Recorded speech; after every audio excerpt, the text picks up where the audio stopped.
Hey guys, Chris here from Carolot Farm. Have you ever wondered where your local farm and garden store gets their sweet potato slips and how to start them on your own? Well, today I want to talk to you about just that thing because we have embarked upon a new adventure and we are starting our very own sweet potato slips. Truthfully, this journey began almost a year ago when we bought 2 bundles of sweet potato slips from our local farm and garden store. We planted them and we had a really successful crop of sweet potatoes, which was really fantastic. We had never grown them before in that large of a quantity, and we had a fantastic yield. And although a bunch of the sweet potatoes were great big tubers that made fantastic, sweet potato casseroles or just roasted on their own, we were left with a ton of little teeny long skinny tubers that we just didn't know what to do with. By the end of winter, we had used all of the big ones that we could, and these were just so small and skinny that they just didn't even seem worth peeling for anything, and we were wondering what to do with them. So really, this was my husband's undertaking. I am happy to tend to the garden, weed the garden, I do a lot of the harvesting, but when it comes to seed starting and other like pre-garden prep, he does a lot of it. And so he got the wild idea to start our own sweet potato slips. And I want to show you this one little tuber here, even though it's not in soil, it's already got a sprout. And so these little tubers that we thought weren't good for anything have been the perfect thing to use to start our sweet potato slips. So now I want to show you our setup, talk a little bit about it because it is so easy. It is totally fine to use the ugliest, gnarliest looking potatoes you have. You know, some of these are in really good shape. Maybe the end broke off, but it's still hardened and dried. That would be a good one to use. This one is already getting some little sprouts on it, so that one looks like a very good candidate. This one is fine. Now this one, although it has a little bit of a sprout on it, it does have a few mars, and there is a chance a potato like this might start to spoil and go bad before it actually grows enough of a slip. So if you could, I'd say use your potatoes that don't have those types of, injuries to them. But if that's all you have, give it a go. So after you have found your potatoes, I think my husband has used anywhere from like 6 to 8 in a tray. And again, these are all pretty small, skinny little tubers. The first thing he did though is he started to fill the tray with, he said, pretty low quality, inexpensive potting soil. It's nothing expensive, it's not super rich, it just doesn't need to be. And so he then took the tubers and laid them on top. It looks as though they've been nestled a little inside the soil, but they don't have to be totally covered. And then you just want to keep them damp. We do have a hood that we've been putting on top. Our hood is currently inside covering some grape cuttings that we're trying to transplant. Wish us luck with that, they're a little fiddly. But these sweet potatoes were so easy. So once you have your soil, you lay your tubers on top, you kind of give them a good soaking, and then put the hood on. And the last thing I want to mention that we found really helpful is a heating pad. So let me show you what we have. Well, it looks as though my kitty cat Frankie is wanting to help show you. We just use a really simple heating pad. This stays beneath the sweet potato slips, and that helps to generate enough warmth, and then the moisture within beneath the hood helps to kind of keep everything in a really happy growing environment. Now this hood here, this is a really small hood.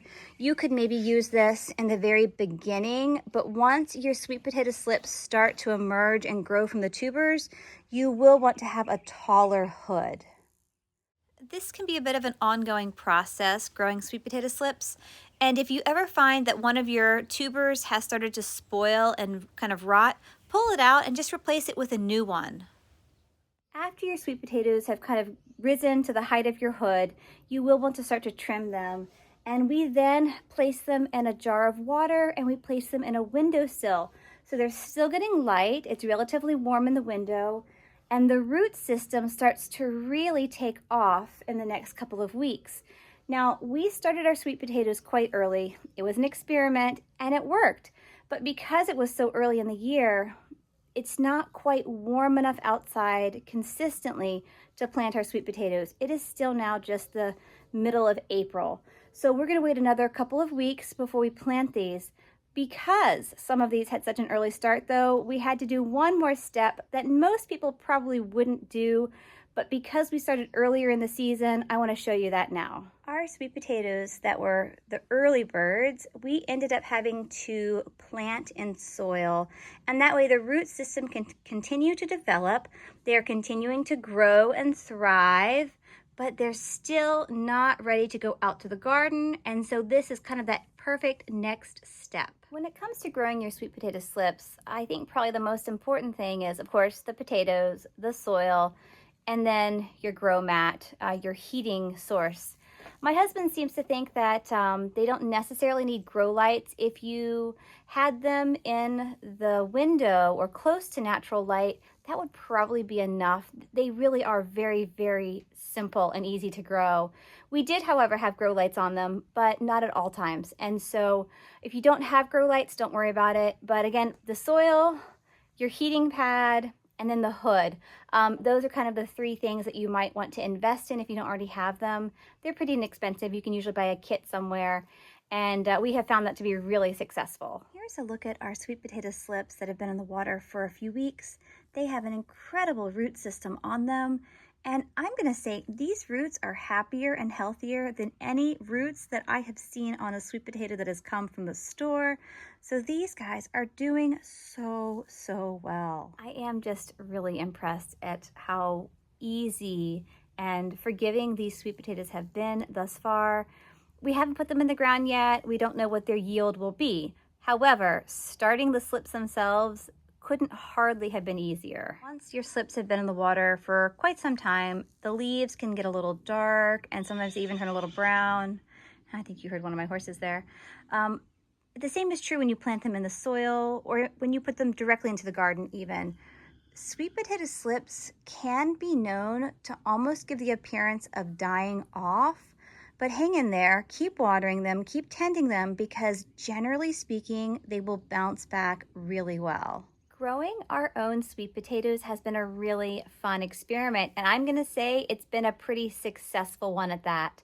I couldn't find the exact date, but I did see that our first jar of sweet potato slips were in water like March 23rd, which tells me probably my husband started the first round of tubers mid to late February. And so again, next year we will probably start them, in March, not February, because we do seem to be about a month ahead of schedule.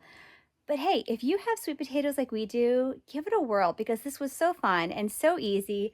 I can't wait to see how these do. And I have so many sweet potato slips that I'm looking to share them with our local garden programs and our 4-H programs. So again, it'll be a really fun summer, lots of sweet potatoes in our future. But check back, we'll tell you how these do, and good luck with yours, because it's just so fun to start your own plants.